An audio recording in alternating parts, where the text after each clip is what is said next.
இடம்பொருள் நேயர்களுக்கு வணக்கம். ஸோ இன்றைக்கி பார்த்திங்க அப்படின்னா இப்போ சிறகடிக்காசை சீரியலில் இப்போ தேவையில்லாத ஆணி அப்படின்னு ஒரு விஷயம் சொல்லுவாங்கள்ல, அந்த மாதிரி தேவையில்லாத ஆணி விஷயத்தை யார் பண்ணான்னு பார்த்தா மீனா தான். ஆனால் மீனாவுடைய கேரக்டருக்கு மீனா அதை பண்ணுவாங்கிறது நமக்கு தெரிஞ்சது தான். அதாவது இப்போ மனோஜ் என்ன பண்ணுறாரு, ஒரு சாமியாரவே பார்க்குறாரு.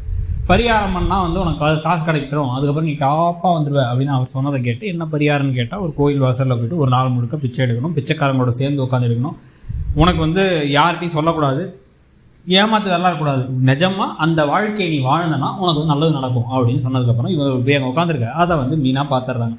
மீனா பார்த்துட்டு என்ன பண்ணுறாங்கன்னா உடனடியாக கால் பண்ணி தன்னுடைய கணவருக்கு சொல்ல, முத்து ஏன்டா அந்த தேவையில்லாத வரன்னு தரன்னு இழுத்து பணக்காரன் ஆகும்டா, பணக்காரன் வரன்னு சொல்லிட்டு பிச்சைக்காரன் வாடா அப்படின்னு சொல்லிட்டு காரில் ஏற்றி கூப்பிட்டு போக, விஜயா வீட்டுக்குள்ளே பிச்சைக்காரனாக கூட்டக்கூடாது அப்படின்னு சொல்லிக்கிட்டு இருக்கும்போது கடைசியாக அவங்களுக்கே நீங்கள் பின்னாடி ரொம்ப வருத்தப்படுவீங்கம்மா அப்படிங்கும் போதே ஒரு அம்மாங்களாம் கூப்பிட சி அப்படின்னு அவங்க சொன்னதுக்கப்புறம் பார்த்தா தன்னோட பையன் தான் தெரிய போகுது.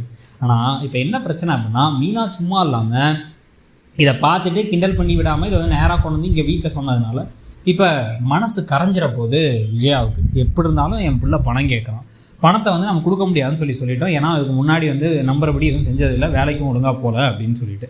ஸோ இப்போ இந்த சமயத்தில் பார்த்திங்க அப்படின்னா இவன் இப்படி போய் நம்ம பணத்துக்காக பிச்சை எடுக்கிற அளவுக்கு போயிட்டானே, என்னோட பாசமான பிள்ளை ஏற்கனவே ஒரு தடவை இப்படி தான் சாப்பாட்டுக்கே வழி இல்லாமல் கோயில் நின்றுருந்தான், இப்போ பிச்சை எடுக்கலாம் அப்படின்னு முடிவு பண்ணி சரி நம்ம சொத்து பத்திரத்தை வச்சு நம்ம அவனுக்கு கடனை வாங்கி கொடுத்துடலாம் அப்படின்னு முடிவு பண்ண போகிறாங்க. இந்த தேவையில்லாத வேலைக்கெல்லாம் கடைசியாக என்ன காரணமாக போகுதுன்னா, மீனா காமிச்சு கொடுத்ததுக்காக தான் இருக்க போகுது.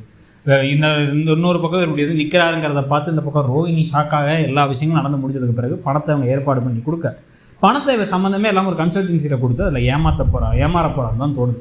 திருப்பி இந்த 14 லட்சமும் காலியாக போகுது. திருப்பி ஒரு சைக்கிள் மாதிரி ஏற்கனவே தொலைச்ச பணத்தோட இந்த பணமும் சேர்ந்து இப்போ முத்து கோவப்பட போகிறாரு, வீட்டெல்லாம் கோவப்பட போகிறாங்க. அப்புறமும் ஒரு ஒழுங்காக வேலைக்கு போகாமல் உருப்படி இல்லாமல் சுற்றிட்டு இருக்க போகிறாரு.